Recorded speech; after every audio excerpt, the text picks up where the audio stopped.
নমস্কার, এই মুহূর্তে আমার সঙ্গে আছেন ইস্ট বেঙ্গল কর্মসমিতির অন্যতম পরিচিত সদস্য সঞ্জীব আচার্য।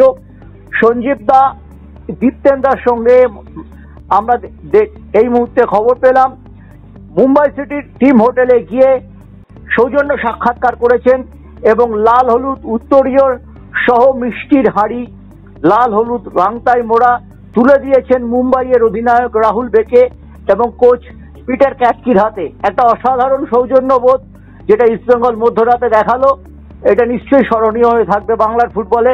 সঞ্জীব দা, পুরো ব্যাপারটা নিয়ে আপনি কি বলবেন? দেখুন, প্রথমেই একটা কথা, এটা ফুটবলের সৌজন্য। আবার উল্টো টিম জিতলে সেক্ষেত্রেও আমরা সৌজন্য দেখাতাম, কারণ কিছুদিন আগে মোহনবাগান ক্লাব যখন চ্যাম্পিয়ন হয়েছে আমরা কিন্তু যথারীতি মিষ্টির হাঁড়ি তাদের টেন্টে গেছিলাম। এইটা হচ্ছে একটা ফুটবলের সৌজন্য, এটা হচ্ছে একটা স্পোর্টসম্যানশিপ, নাথিং এলস। সুতরাং আজকে মুম্বাই এফসি জিতেছে, আলটিমেট ফুটবল জিতেছে, that the personal courtesy from our end. East Bengal ক্লাবের তরফ থেকে এটা একটা সৌজন্য, এই সৌজন্যটা দেখানো উচিত যে জিতত তাকেই।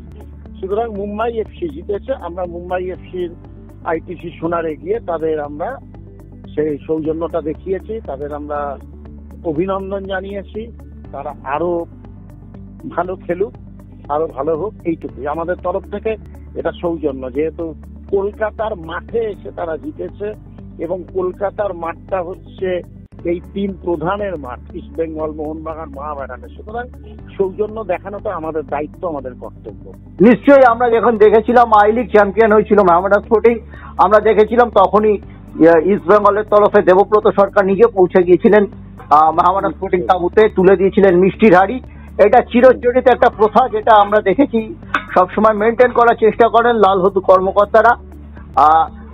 সেটাই আমরা দাঁড়িয়ে আর একটা ঝলক আমরা দেখলাম এবং এটা নিঃসন্দেহে যে সৌজন্যবোধ ইস্টবেঙ্গল দেখালো, তাতে বাংলার ফুটবলই কেই গর্বিত করলো তারা।